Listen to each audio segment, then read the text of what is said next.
Assalamualaikum warahmatullahi wabarakatuh.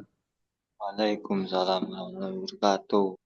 Kepada yang terhormat Bapak Tri Susilo Wahyu Aji SEMSC, kami dari kelompok 2 akan mempresentasikan materi yang berjudul Konsep Umum Perpajakan dan Hukum Pajak di Indonesia. Selanjutnya,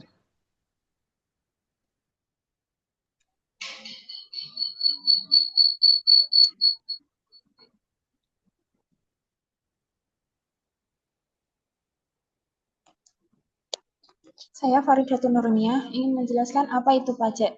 Jadi pajak adalah atau iuran masyarakat kepada negara atau pemerintah yang dapat dipaksakan dengan tidak mendapat imbalan secara langsung. Ciri-ciri wa- wa- eh, ciri-ciri pajak yang pertama bersifat wajib, tidak ada imbalan secara langsung, dan untuk kepentingan negara. Selanjutnya apa saja sih tujuan pajak? Yang pertama yaitu meningkatkan penerimaan negara, mendorong pertumbuhan ekonomi, menciptakan keadilan sosial, dan membiayai fasilitas dan pelayanan publik. Selanjutnya, apa saja fungsi pajak? Yang pertama, fungsi pajak sebagai anggaran, yaitu digunakan untuk membiayai pengeluaran negara seperti pembangunan fasilitas. Yang kedua, sebagai distribusi, alat untuk pendistribusian pendapatan untuk mengurangi ketimpangan. Selanjutnya ada fungsi regulasi, yaitu alat untuk mengatur kebijakan ekonomi sosial. Selanjutnya ada fungsi alokasi, sebagai alat untuk mengalokasikan dana untuk pembangunan seperti rumah sakit, sekolah, dan lain sebagainya. Selanjutnya ada beberapa jenis pajak. Yang pertama menurut sifatnya dibagi menjadi dua, yaitu pajak subjektif, yaitu kondisi wajib pajak atau masyarakatnya, contohnya pajak penghasilan. Yang kedua yaitu pajak objektif atau barangnya, contohnya pajak bumi dan bangunan dan pajak penambahan nilai. Yang kedua menurut golongan, juga dibagi menjadi dua, yaitu pajak langsung, contohnya pajak penghasilan, dan pajak tak langsung dari pihak ketiga, contohnya PBB dan PPN. Yang ketiga yaitu menurut pemungutannya, yang dilakukan oleh negara atau pusat, contohnya PPH dan PPN, dan yang dilakukan oleh daerah, contohnya PBB, pajak penghasilan, pajak restoran, hotel, dan lain sebagainya. Dan yang selanjutnya ada apa saja sih sistem perpajakan di Indonesia? Yang pertama ada self assessment system, yaitu wajib pajak menghitung, membayar dan melaporkan sendiri pajak terhutang. Yang kedua ada official assessment system, yaitu pemerintah yang menentukan besaran pajak yang terhutang.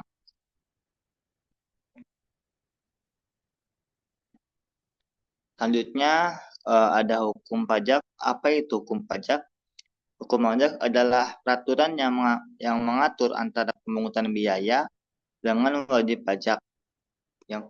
Poin yang kedua ada asas pajak, yaitu yang pertama ada adil, pemungutan pajak harus adil, tidak diskriminasi. Yang kedua ada efisien, pemungutan pajak harus dilakukan secara efisien dan efektif. Dan yang ketiga ada kepastian hukum. Peraturan-peraturan tentang pajak harus pasti, jelas, dan mudah untuk dipahami.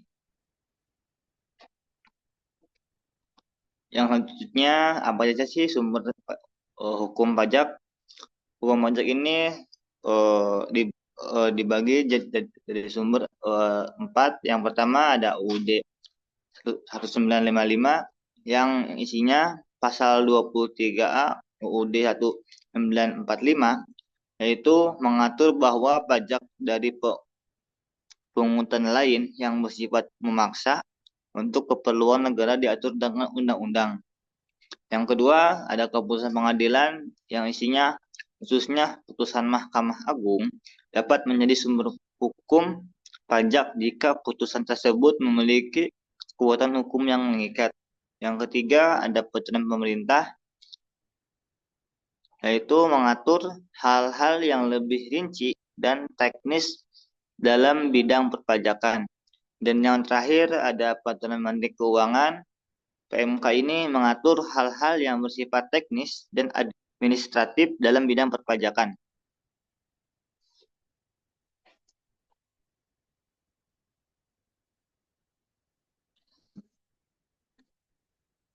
Yang selanjutnya ada macam-macam asas hukum pajak, itu ada apa aja. Yang pertama ada asas keadilan, yaitu pajak harus dikenakan secara adil dan merata sesuai dengan kemampuan dan penghasilan wajib pajak. Yang kedua ada asas efisiensi yang isinya pemanfaatan dana pajak harus dilakukan secara efisien untuk kepentingan masyarakat.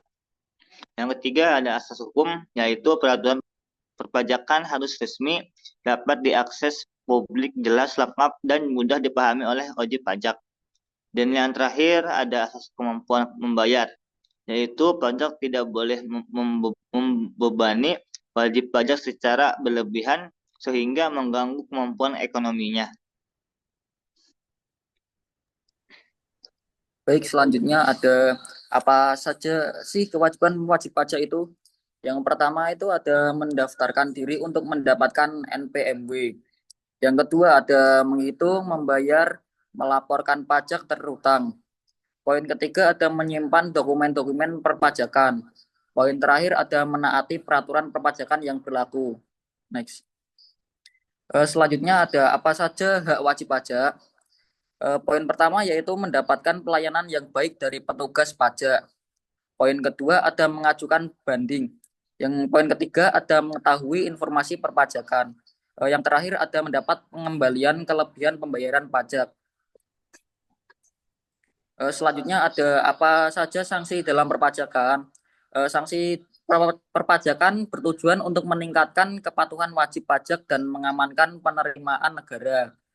Contohnya yaitu yang pertama ada sanksi administrasi. Contohnya yaitu denda, bunga, dan kenaikan SPT. Yang kedua ada sanksi pidana. Contohnya yaitu pidana dan kurungan. Baik, kesimpulannya yaitu pajak merupakan sumber pendapatan penting bagi sebuah negara. Kita sebagai wajib pajak memiliki hak dan kewajiban yang perlu dipenuhi. Hukum pajak mengatur interaksi antara wajib pajak atau masyarakat dengan pemerintah. Memahami perpajakan adalah penting bagi setiap masyarakat. Sebelum sesi penutupan, pemberitahuan untuk teman-teman yang ingin bertanya, silahkan isi di dalam kolom komentar YouTube. Cukup sekian presentasi dari kelompok kami. Bila ada salah kata, mohon dimaafkan. Wassalamualaikum warahmatullahi wabarakatuh.